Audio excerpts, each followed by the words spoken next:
Pues ministra, muchas gracias por venir a la República y empezamos con el tema coyuntural y es hoy los profesores de FECODE están nuevamente en paro y queríamos preguntarle cómo va el cumplimiento de los acuerdos.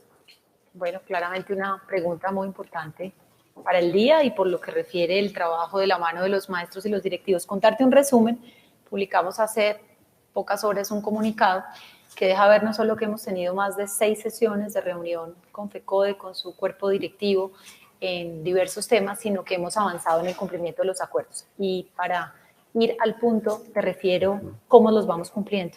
Bonificación pedagógica, que era un compromiso para este año, ya se hizo todo lo normativo, hay que hacer procesos con el Ministerio de Hacienda y otras instancias para que al final del año, tal y como está pactada, los docentes puedan contar con esta bonificación.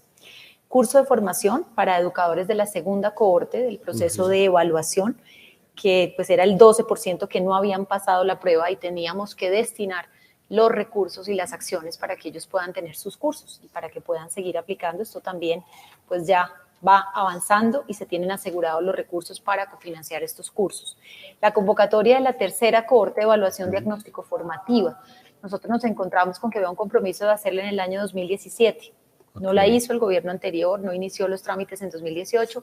Retomamos el tema y luego de varias sesiones de trabajo ya tenemos un cronograma que incluso pues está publicado para comentarios. Lo hicimos entre FECODE y el Ministerio de Educación.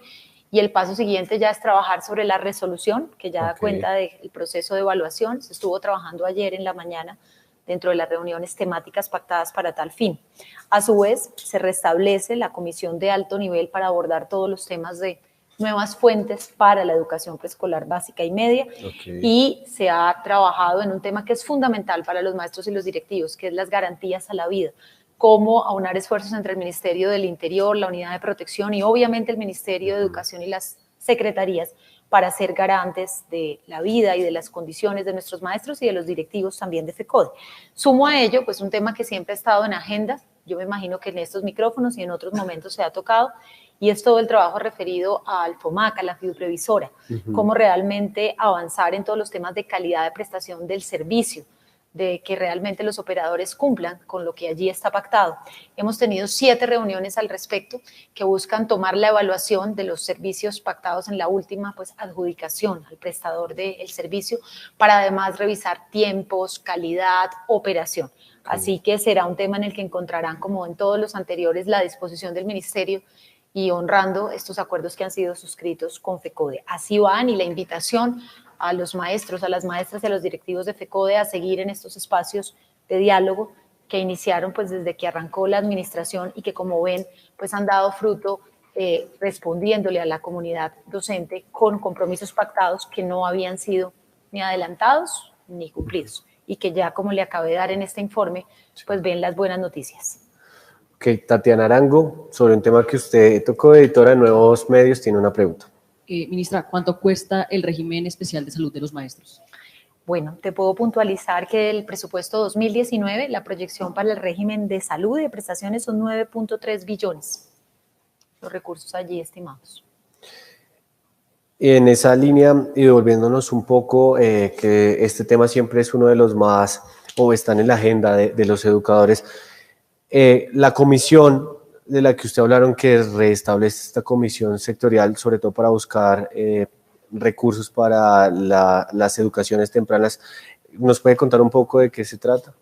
Bueno, es claro que entre muchos de los desafíos y retos que encontró este gobierno al llegar, no solamente estribaban en el déficit del año 2019 de recursos de acuerdo a la propuesta que había hecho el gobierno anterior, sino la necesidad de poner sobre la mesa, estudiar, plantear reformas y nuevas fuentes para recursos tanto para la primera infancia como para la educación básica y media, y obviamente el tema que ha estado sobre agenda de educación superior. Entonces, esta comisión de alto nivel tiene que ver con sentarnos conjuntamente con personas que conocen mucho el sector, claramente con FECODE, y encontrar fórmulas de cómo podemos proyectar estos nuevos ingresos para el sector. De eso se trata esa comisión de alto nivel. Ok, Lilian Mariño, editora de Finanzas, tiene otra pregunta. ¿Podemos profundizar un poquito en cómo se ha avanzado en la necesidad de evaluar a los docentes? Bueno, al respecto, te cuento que el último acuerdo en materia de evaluación fue en el año 2015. Allí ya se acuñó el concepto de evaluación diagnóstico formativa. Para quienes no nos escuchan y no conocen el detalle, esta evaluación contempla temas muy importantes de observación de aula, retroalimentación pedagógica entre los docentes, portafolio de evidencias. Entonces era dar un paso más allá en el tipo de evaluación, así se pactó y adicionalmente quedó el compromiso de honrarse y hacerse una vez al año. Y a eso me referí en mi comentario anterior, que en el año 2017 no se hizo, en el 2018 no había una propuesta sobre la mesa para hacerlo y ya después del trabajo conjunto con FECODE se definió un cronograma que está pues colgado para comentarios y se está trabajando en la resolución que ya le permite ver a los docentes tanto el cronograma para participar, el impacto que esto va a tener pues financieramente para sus ascensos y demás, con toda la información para que se pueda dar, sea un hecho y sigamos avanzando en materia de calidad. Este retraso en cuanto a la educación de lo que realmente viven los padres y los estudiantes, ¿se notó o se ha notado en algo realmente? Me refiero a el hecho de que no se hizo la evaluación el año pasado y que este año no se haya podido Bueno, hacer. pues obviamente quienes la sienten y lo expusieron en la mesa son los maestros, porque la evaluación no es solo una forma de que ellos tengan retroalimentación pedagógica y formativa, sino también es la forma en que ellos pueden ascender. Por lo tanto, obviamente en estas mesas de empalme o de poner sobre la mesa prioridades estaba claramente la evaluación diagnóstico formativa y así lo atendimos. Perfecto. María Alejandra Solano, editora de Especiales, tiene una pregunta. Luego de las protestas estudiantiles, ¿cómo quedó finalmente distribuido el presupuesto del sector? ¿Cómo estará repartido? ¿Cuánto para maestros? ¿Cuánto para inversión? ¿Cuánto para el PAE? Bueno, mil gracias. También pregunta oportuna y tengo aquí el detalle, si me permiten unos segundos, pero irle contando a quienes nos siguen cómo están orientados estos más de 41 billones que fueron aprobados para el año 2019. Entonces, primero, dentro en materia en lo que es funcionamiento.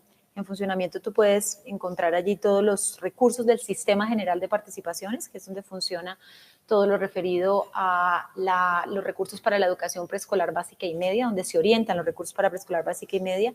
El FOMAC, cifra que me preguntaba tu compañera para mirar todo cómo concurrir a las obligaciones sociales, salud y prestacionales. Las transferencias a las universidades, Ley 30 también están allí, y los gastos por tributos. En total, en funcionamiento de todos estos rubros importantes que te mencioné, son 37.1 billones. Si a esos 37 le sumas inversión, y ya voy a entrar a revisar qué está en inversión, que son 4 billones, te dan los 41 billones. De esa inversión tenemos recursos a fomento de educación superior, tenemos recursos al artículo 87 de la Ley 30, tenemos las estampillas de universidades, la calidad de la educación superior, el programa de alimentación escolar, la infraestructura educativa, recursos para calidad de educación básica y media, para alfabetización, primera infancia y fortalecimiento de inclusión de poblaciones étnicas. Esa es la forma en que están distribuidos los 4 billones. Si tú sumas funcionamiento de inversión, te dan más de 41 billones, y ya seguramente más adelante entraremos en materia de lo que refiere a educación superior para explicar esos recursos adicionales que están en el presupuesto. Ministra, ya empiezan a llegar las preguntas de redes sociales. Voy a ir tomando, si me permiten, en una hojita de nota para Claro. tener claras todas tus preguntas de todo este material que tengo aquí. Voy a tomar esta, yo creo, ya perfectamente acá detrás. Ok, Listo. básicamente Escribamos acá las preguntas. Sí, la cuarta parte del presupuesto de educación se va en el FOMAC, en la salud y en las prestaciones de los maestros. ¿Cuántas personas se benefician? Bueno, ¿cuántos maestros? Eso Sí. es muy importante. Pues son más de 326,000 maestros y directivos a quienes reconocemos y les debemos todo este trabajo y el avance.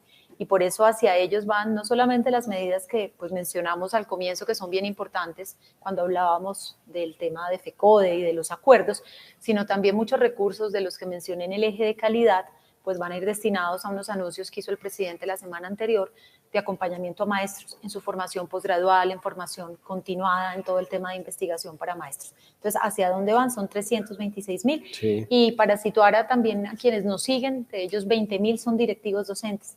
Okay. Allí se encuentran los rectores, los coordinadores, pues que son claves en la transformación educativa. A propósito de lo que estamos hablando, usted menciona el tema de la formación doctoral. En Colombia existe un déficit de doctores que está de todas formas repercutiendo mucho en la calidad de la educación. Sí, en Colombia en general existe un reto en materia de formación doctoral, tanto para el sector educativo como para el sector empresarial, que requiere doctores en todas las áreas pues, de innovación y generación de conocimiento. Allí el director de Colciencias, Diego Hernández, ha planteado una apuesta bien importante que se va a financiar no solo con recursos del presupuesto nacional, sino que en la propuesta que justamente hoy inicia debate en el Congreso sobre el plan bienal de regalías se va a discutir y un porcentaje va a ir para el tema de formación de doctores. Okay. Y claramente nuestros maestros dentro de la línea de posgrados podrán encontrar maestrías y doctorados a los cuales aplicar que no solamente pues, contribuyen al avance en su carrera docente, sino que, como ellos mismos lo han dicho, son claves en todos los escenarios de innovación y nuevas prácticas pedagógicas. Ok, precisamente en uno de los rubros de los que usted habló, Carlos Rodríguez, editor de Globo Economía, tiene una pregunta. Ministra, ¿cómo se define el monto que reciben las universidades por parte del Estado y cuál es el mecanismo que define cuánto recibe la nacional, la pedagógica, la Antioquia? Bueno, muy bien. Contarte que esto surge a partir de la Ley 30 de 1992, donde se define una base por universidades y la ley consagra que en los años siguientes el incremento será como mínimo la inflación. Esto ha hecho que en el tránsito pues, de aprobación de la Ley 30 hayan venido creciendo, cambiando las instituciones de educación superior y pues por eso tú encuentras muchas instituciones que dejan ver que esta radiografía del año 92 no corresponde a su realidad actual y por eso pues esta discusión que estamos dando y búsqueda de recursos para hacer un aumento gradual a su base y a inversión. Y te puntualizo, el artículo 86 va dirigido a la base, que dicho en términos sencillos es funcionamiento. Y el artículo 87 son recursos de inversión que van atados a cómo crezca el PIB, cómo crezca la economía. Esa es la estructura, cómo se financia. Y de esa estructura que está vigente, ¿qué es lo que está hoy sobre la mesa en todo el diálogo alrededor de educación superior? Que encontremos los recursos para hacer incrementos tanto a la base como a la inversión. Y sobre esto, ¿qué ha contestado el presidente Duque? Un incremento por ahora al 2019, que es la primera discusión que estamos dando, ya lo llevaremos a plan de desarrollo gradual de IPC más puntos adicionales que le permitan a la universidad tener pues una base más coherente con su realidad, un incremento de inversión, que ya también se da una primera señal en el presupuesto del 2019, y una propuesta que ustedes le escucharon al presidente la semana anterior, donde él ponía sobre la mesa para los gobernadores, los alcaldes y el Congreso, que en esta discusión que inicia justamente el día de hoy del presupuesto bienal de regalías, se pudiera llegar a un acuerdo sobre cerca de 1 billón de pesos para inversión e inversión particularmente en infraestructura de educación superior pública. Okay. Ustedes saben que ha estado pues, en el debate y en muchos notas, noticias, cubrimiento que se hace de los recursos que requieren las instituciones para su reforzamiento estructural en algunos casos y otras de nueva infraestructura, laboratorios y demás, pues para robustecer su presencia, su calidad e incluso presencia en otras regiones del país.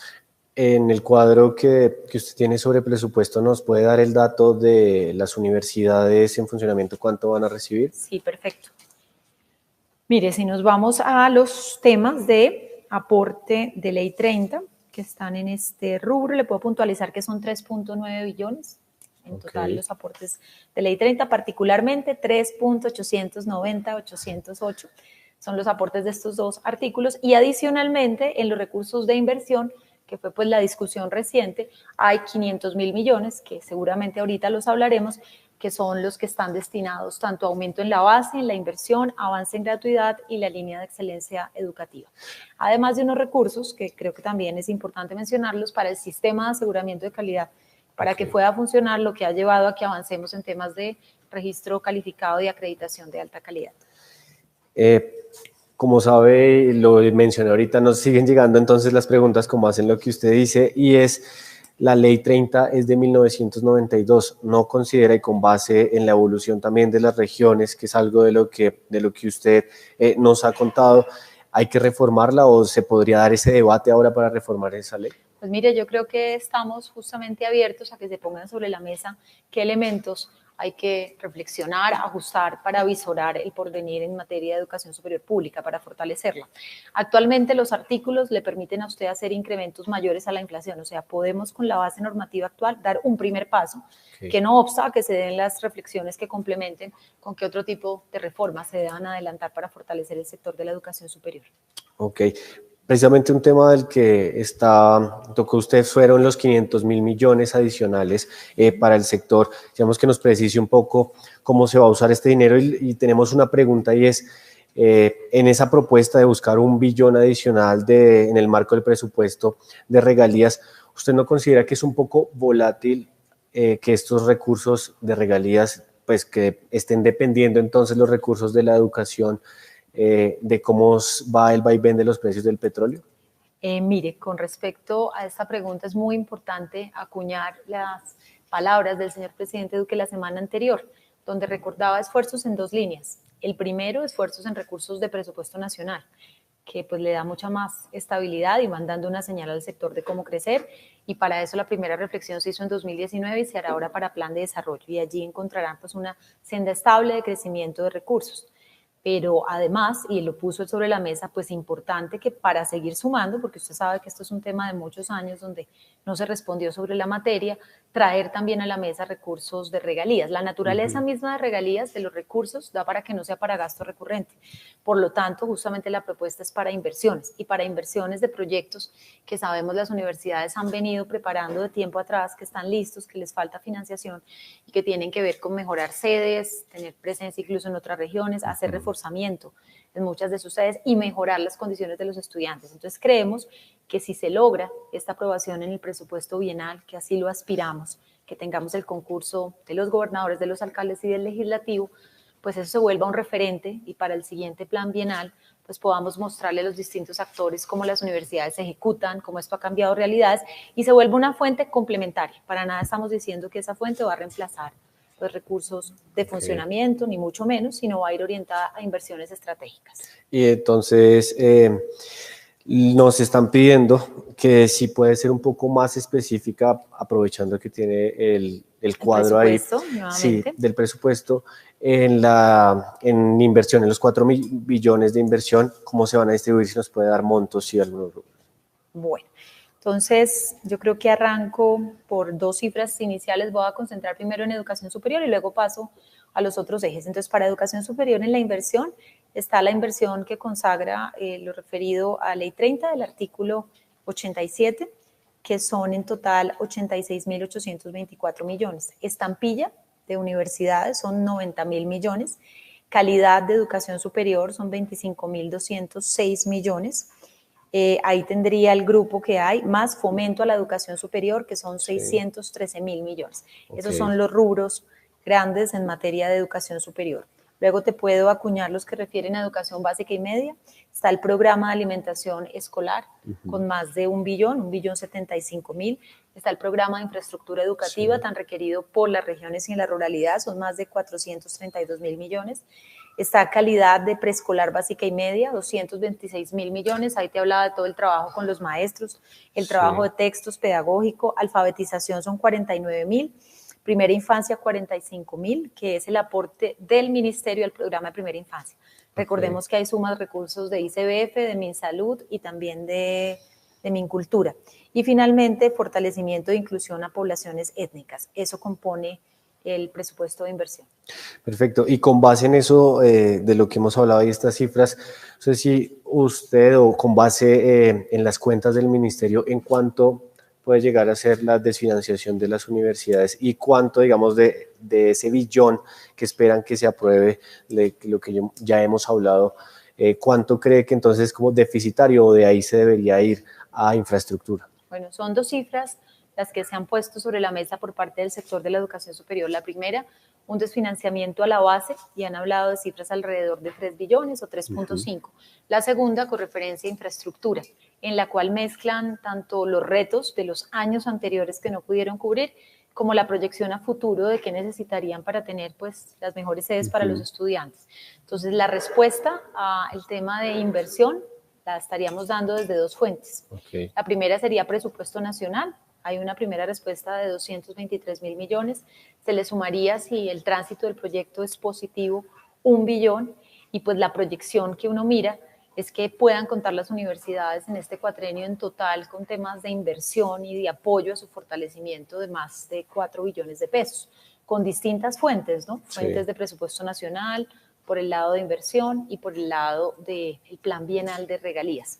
Yo creo que es importante expresar en estos micrófonos la decisión del gobierno de que el aumento sea gradual, que se pueda claramente honrar las promesas para que financieramente se pueda cumplir y que vayamos avanzando. Tú me preguntas si las estimaciones son exactas, 3.5 o 15, pues yo te digo que los diversos interlocutores tienen cálculos que estriban en diferencias, pero lo que sí es cierto es la política decidida del gobierno de reconocer que por años pues no se dio una respuesta clara en estas materias y que tenemos que hacer una propuesta no solo en 2019, que ya fue aprobada, sino una propuesta coherente en el plan de desarrollo que dé cuenta y las universidades y las instituciones técnicas y tecnológicas públicas puedan saber cuánto les va a incrementar en los próximos años la base, cuánto va a incrementar la inversión y qué posibilidades van a tener en materia de regalías, dependiendo de las discusiones que se den.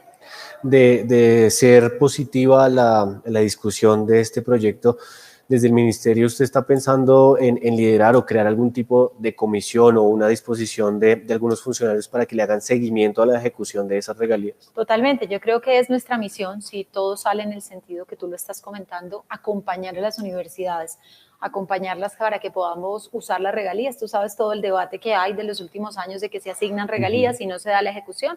Entonces, acompañarlas para que técnicamente aprovechemos muchos proyectos que ellas ya tienen en curso. Y segundo, hacer veeduría y seguimiento, como es un deber del Estado a todos los recursos de regalías para demostrar cuál va a ser su uso, su impacto, etcétera. Perfecto. Seguimos con las preguntas de la redacción. Andrés Venegas, periodista de finanzas, tiene una pregunta. Por acá. ¿Qué posibilidades hay de que se cree el plan que se está pidiendo de aumentar paulatinamente los recursos para la educación superior durante la próxima década? Bueno, yo te respondo el cuatrenio, que es lo que está en mi resorte. Entonces, según plan de desarrollo, que era lo que refería antes, la idea es que en el plan quede circunscrito a los 4 años cómo se va a incrementar los recursos de la base de las universidades, de la inversión, y se van a dar 2 discusiones que van a complementar esto. Esta discusión del plan bienal de regalías de estos 2 años y la siguiente. Así que claramente lo que tú estás poniendo es un objetivo del gobierno y es poderle dar una senda de crecimiento, una política clara para que los directivos de la educación superior sepan de dónde van a provenir sus recursos y puedan orientar pues, su plan de crecimiento, fortalecimiento y honrar todos los compromisos.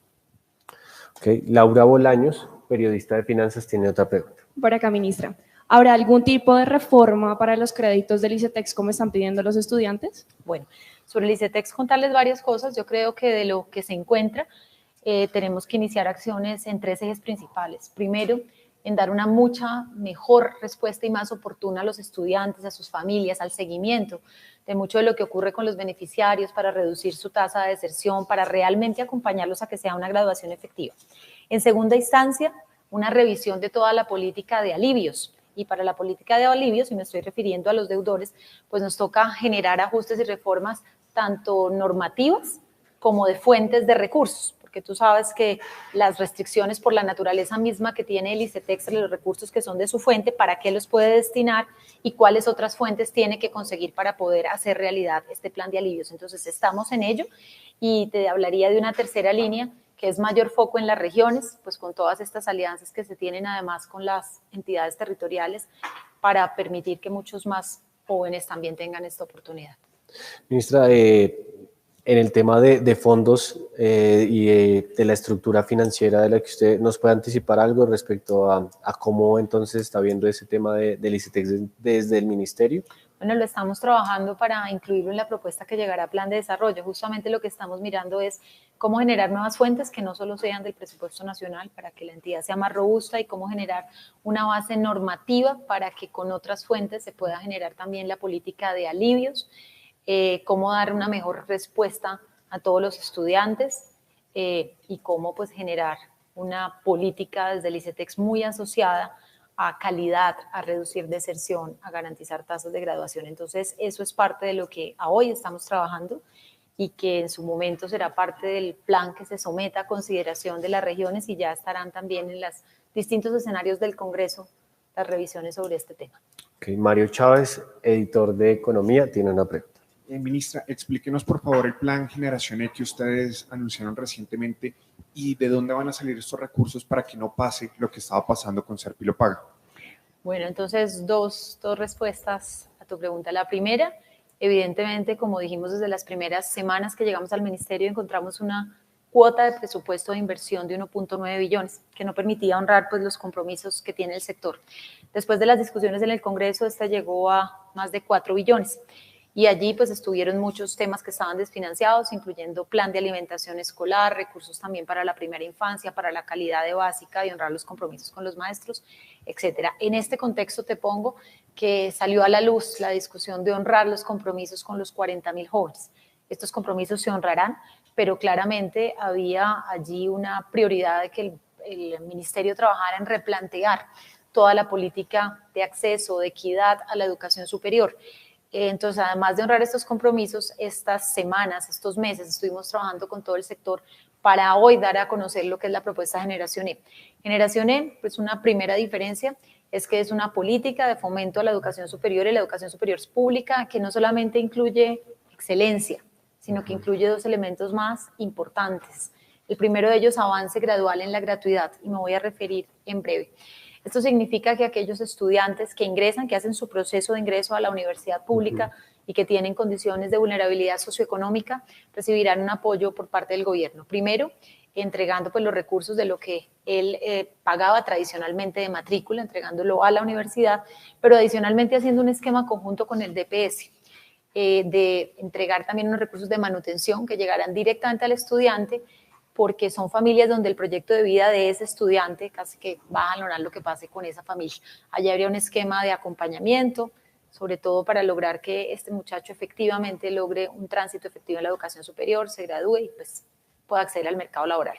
Hay un segundo componente, que es el componente de fortalecimiento, tal vez es el que más hemos discutido en esta entrevista, que tiene que ver con recursos adicionales a la base y recursos adicionales de inversión. Es aquel que te comenté que pues en total todo este componente de generaciones son 500.000 millones. Si entro a detallarte cada uno, son 121.000 para gratuidad. Estamos hablando de un total de 120.000 para gratuidad, 280.000 para el fortalecimiento de la universidad pública. Ahí te suman 400.000. Y la última línea, que es la línea de excelencia, es una línea que tiene importantes cambios. ¿Qué no va a cambiar? Pues que tú eliges a gente de muy buen desempeño y le das la oportunidad, que ellos van a poder elegir programas acreditados de alta calidad en las áreas que lo consideren. ¿Qué sí cambia? La estructura financiera, porque definitivamente, pues como gobierno, uno no puede definir un programa donde uno simplemente pague lo que las distintas universidades le digan. El programa tiene que tener un valor de reconocimiento por crédito, por semestre, y con ese valor vamos a concurrir en el 100% de este valor a la pública. Por lo tanto, también serán recursos de la pública de estudiantes que decidan ingresar, que esperamos sean cada día más, porque la estructura misma conlleva dejarles ver a ellos, pues cómo en la educación pública también encuentran programas excelentes. Y en los que elijan o decidan por un programa de educación privada, tendrán allí la universidad una concurrencia, una corresponsabilidad del 25%, y el restante porcentaje a través de donaciones. Es decir, el estudiante como tal tendrá cubierto todo su proyecto educativo, pero ya las fuentes del Estado se redistribuyen mucho mejor, priorizando lo público y habiendo encontrado una muy buena respuesta de parte de la universidad privada también de concurrir, de sumar y de gestionar nuevos recursos. Este es el proyecto Generación E. ¿Qué aspiramos y qué anhelamos, como lo ha dicho el presidente? Pues cada vez nutrirlo de más recursos. A hoy, si tú conservaras la proyección actual de estos recursos que les presenté, el programa costaría los 4 años del gobierno 3.6 billones. Ya ahí serían 3.6 billones adicionales. Pero tenemos claro que en todas estas discusiones de plan de desarrollo y demás tendremos que buscar más recursos, sobre todo para el tema de la base y de recursos de inversión, que van a hacer que este monto en el cuatrenio pues sea mucho mayor y sea una cifra considerable y sea un paso importante para que ya se vuelva recurrente que cuando uno habla de política de educación superior en este país y desde el Ministerio de Educación, siempre esté muy fuerte el componente del fortalecimiento de la educación pública, acompañado por el de fomento al acceso. ¿Cuántos estudiantes se espera beneficiar? Bueno, en total se esperan más de 336.000, si tú sumas los 320.000 de gratuidad en el cuatrenio y los 16.000 que obtendrán el reconocimiento de excelencia. Usted menciona un punto y es el tema de las matrículas. ¿Esto significa que en las universidades públicas va a haber algún tipo de reforma a las matrículas o estos estudiantes van a tener, dependiendo su semestre, un valor fijo de matrícula durante toda su carrera? ¿Cómo sería eso? Buen punto. 2 precisiones. Lo primero, pues, es recordar que en virtud de su autonomía, cada universidad define tanto su esquema de admisión como sus costos. Recordar que por estar hablando pues de la educación pública, estos costos están regulados, no pueden ser más allá de la inflación, entonces ahí te respondo que hay un esquema que está sobre la mesa, no es que a ti te cambien las reglas de juego. Cada universidad a su vez lo define por condición socioeconómica y te define cuál es el valor que tú debes aportar. Tomando como línea base esos valores que vienen trabajando las universidades, serán esos los recursos que el Estado honrará y que permitirán apoyar el tránsito de estos jóvenes de la educación pública. Así funciona normalmente el esquema tanto de admisión como de costos de las universidades y matrícula de las universidades públicas. Todos estos son entonces nuevos recursos, no por ejemplo de lo que está proyectado de la ley 30, que son más o menos 3,9 billones, de ahí no va a salir dinero para este programa. 3,9 billones, y muy bueno que lo pongas sobre la mesa, son los recursos de ley 30, adicional está, volvemos nuevamente pues a las cifras, pero sé que además para este auditorio son bastante importantes, que suman todos los recursos de inversión que también van a educación superior, recordemos que son fomento, estampillas, calidad de educación superior, y adicional a esto, pues encuentras tú los del programa Generación E, que están sumados en la cifra de fomento y que significan un paso adelante, no solamente a promover acceso, sino a fortalecer la universidad pública. Eso significa, según las cuentas que nos dio de proyecciones de beneficiarios, sean 4.000 estudiantes de excelencia por año. Sí. Y en esa 16.000 en el cuatrenio, como mínimo, una estructura en total del proyecto de 3.6 billones a hoy, a la inversión que hoy se ha conseguido, puede ser mayor, obviamente, con las gestiones de plan de desarrollo, y un total de beneficiarios, como me lo preguntó alguno de los compañeros de sala, que va más allá de 336.000. Y no sé si ya tienen la cuenta entonces de cuánto, nos preguntan, cuánto cuesta entonces mantener a los beneficiarios del antiguo Serpilo Paga, a los que se les mantienen los beneficios. Bueno, los compromisos que se honrarán con los más de 40.000 jóvenes en los próximos 4 años están proyectados de acá hasta el año 2023. Se termina de graduar el último estudiante de esa cohorte, están en 2.3 billones de pesos. Eso libre de este plan. De acuerdo, esos son recursos adicionales a lo que yo he mencionado, porque ya están comprometidos, ya están honrados con estos jóvenes.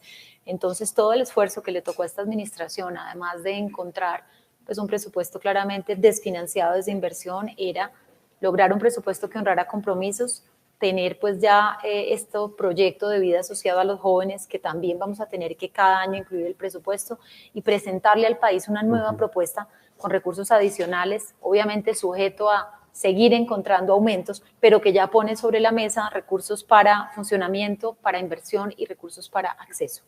Ok, y con base en eso, un tema de en excelencia, ese 25% que deben aportar por estudiante las universidades privadas, ¿ya se ha mantenido algún tipo de discusión de saber cuánto están dispuestos a aportar esas universidades? De acuerdo, yo creo que el esquema de corresponsabilidad fue trabajado con las universidades.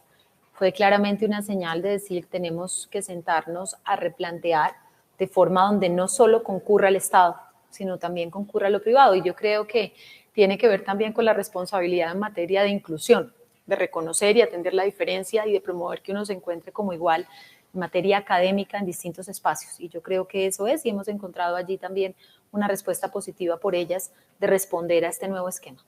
Y ese 25% restante de donaciones, si está seguro, ¿no cree que por el hecho de también ser donaciones se ponga un poco en juego la financiación posterior? Bueno, ese será justamente el compromiso que cada universidad que va poniendo sus programas y que va pactando con cada estudiante en conjunto con el gobierno tiene que honrar. Digamos que no es un tema de palabras, sino que trasciende ya al proyecto y a ser parte del proyecto y a poderle dar la garantía al estudiante que es seleccionado y que cumple con todos los requisitos, que se honrarán con el 100% de los recursos, los compromisos. Perfecto, pasando a otro tema, Valery Cifuentes, periodista de Nuevos Medios, tiene una pregunta. Ministra, por acá. Valery, el mes pasado se anunció la reestructuración del PAE. Finalmente, ¿cuánto costará este programa renovado y cuándo empezarán las licitaciones bajo el nuevo esquema? Bueno, si me permiten, varios temas del PAE. Lo anunciamos hace unas 3 semanas y tenía 4 componentes que me parece importante señalar. El primero de ellos era el financiero, porque encontramos pues un programa no solo desfinanciado para el 2019, como ya les conté, sino que la estructura financiera misma dentro del ministerio no respondía a las expectativas que hay en las regiones y a una realidad que propenda justamente por la transparencia y la pluralidad. Inicialmente para el año 2019 hubo ya un aumento real aprobado de 48% de recursos de inversión para el PAE. Lo vamos a trabajar con las entidades territoriales y es una suma de recursos de inversión, recursos de regalías y recursos propios. Esta suma plantea estar hablando de una cifra de 2.2 billones de pesos en total, si sumamos todos los recursos. Pero adicionalmente, yo creo que es importante que entremos en temas de calidad, de transparencia y de reconocer la diversidad regional en la alimentación y nutrición. El programa entonces contempla lo siguiente, hablar de contratos tipo, de tener en contratos tipo pues unos requisitos básicos que tienen que incluirse en los procesos de selección que hacen las entidades territoriales. Recordemos que aquí tenemos procesos de selección tipo licitación, tenemos subastas y tenemos todos los acuerdos marco que se puedan hacer con Colombia Compra. De mi experiencia en el tema y que lo tratamos de recoger en la política, lo importante es tener información sobre catálogo de precios de cada alimento y me imagino que en este escenario ustedes me comprenden bien el tema y es, uno no puede sacar procesos a concurso donde la entidad no tiene claro cuál es el valor máximo y mínimo que puede poner de referente para pagar. Tiene que tener catálogos que le expliquen el histórico, los costos, la provisión en región, porque yo no puedo abrir un alimento que en esta región no te da provisión porque se me pueden presentar o escasez total o fenómenos de colusión, como ustedes saben que ya se han dado. Entonces, estamos trabajando en tener todo este material unido con Colombia Compra Eficiente, con la Superintendencia de Industria y Comercio, para acompañar los procesos licitatorios. Vamos a hacer formación a los equipos de las entidades territoriales. Adicionalmente, ustedes vieron el lanzamiento al Contralor, al Procurador General de la Nación, también vieron al Defensor del Pueblo, al Fiscal General, diciendo que vamos a hacer equipo en muchas investigaciones, ustedes que son un medio de comunicación, que han venido ustedes, por fortuna, haciendo seguimiento y señalando de acciones que antes tal vez no estaban en el radar y que ahora es muy importante que se puedan descubrir estas actuaciones desde ciertos sectores que buscan cartelización, colusión, elevar los precios y sobre todo generar productos que no respondan a las características en materia de calidad que paga la entidad territorial. Pero para eso se requiere un esquema mucho más fuerte de interventoría, área en la que vamos a entrar a trabajar, un esquema de interventoría donde uno no solo mire que el alimento llegó, que es pues obviamente un primer propósito, sino una segunda área y es que los aportes calóricos que aparecen referenciados en las notas de cada uno de los alimentos, podamos ir y referenciar qué está pasando en las fábricas directamente, quienes producen estos alimentos y comenzar a poner en el foco este aporte nutricional. Ustedes saben que en primera infancia ese aporte nutricional debe ser del 70% y es muy importante para lograr una atención integral en la primera infancia. En la preescolar básica y media este aporte llega al 30%, depende si estamos hablando de un programa, de un colegio que tenga doble jornada o si tiene jornada única, como ya los apoyos nutricionales pues también incluyen además del refrigerio temas como desayuno o temas como almuerzo y ahí entramos en materia de lo que es comida caliente, que requiere mucho apoyo porque ustedes saben que no solamente hay que garantizar el transporte, la cadena de frío y la calidad, sino debemos invertir recursos en comedores y cocinas escolares.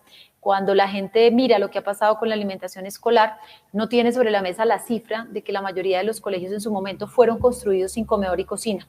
Va a haber una línea especial desde el proyecto de inversión de ambientes de aprendizajes para comedores y cocinas, para acompañar toda esta estrategia y además estamos reformando las minutas. ¿Qué tienen que ver las minutas y los menús? Porque las minutas indican qué tipo de productos de mercado uno va a conseguir con el proceso licitatorio de concurso. Si estas minutas no responden a la realidad del mercado, a lo que se ofrece en el mercado, tú estás sesgando el direccionamiento que le das a ese proceso. Y por otro lado, el recetario, porque además de todos los temas de transparencia, de probidad, de calidad, también vienen que realmente los niños se consuman el alimento, lo disfruten y les dé el aporte. Entonces, estas recetas y estas minutas tienen que responder porque es muy distinto hablar de un menú, por ejemplo, en Putumayo, que hablar de un menú en la costa o que hablar de un menú en Medellín. Entonces, vamos a tener estas minutas y estos referentes a nivel regional. Y adicionalmente, toda la labor de veeduría, tanto de padres de familia, como un apoyo muy fuerte que nos está dando también el SENA y el Ministerio de Agricultura, y explico en qué.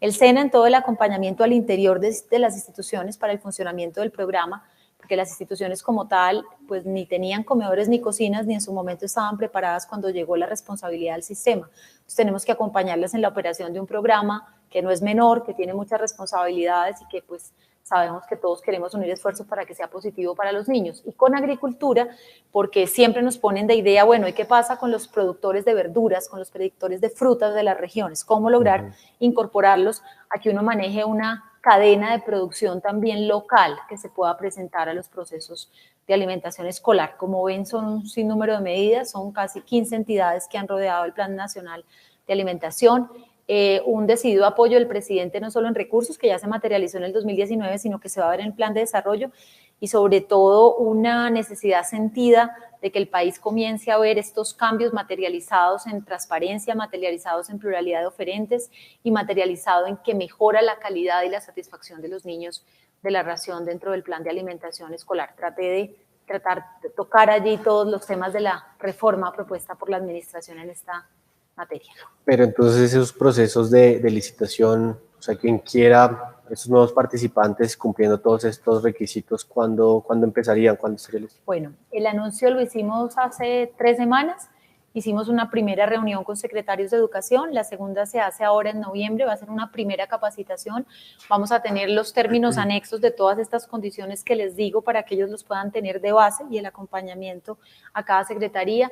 Si recuerdan, el número de proyectos en materia de transparencia que fue radicado en el Congreso, hay uno que tiene que ver con pliegos tipo, que esperamos que tenga pues un buen avance porque sería otra ya reforma concreta que se vuelve referente para estas licitaciones.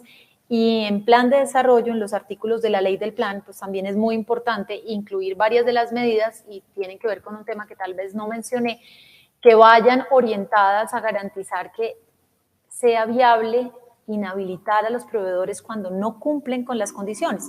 Muchos colegas tuyos, periodistas, le preguntan a uno, pero solamente les imponen una multa y el proveedor sigue por el país. Pues esto requiere que se haga un cambio normativo para que luego de los incumplimientos y entendiendo que pues, los derechos de los niños priman y son fundamentales, pues se puedan ir decretando esos incumplimientos y uno vaya generando en el mercado, en la sociedad, como una nueva cultura donde realmente los recursos y los recursos para los niños, para alimentación, claramente sean sagrados y esté como toda la sociedad atenta a tomar las medidas con quienes atentan contra este programa. Ok, ya para terminar, Juan Pablo Vega, periodista de Economía, tiene una pregunta.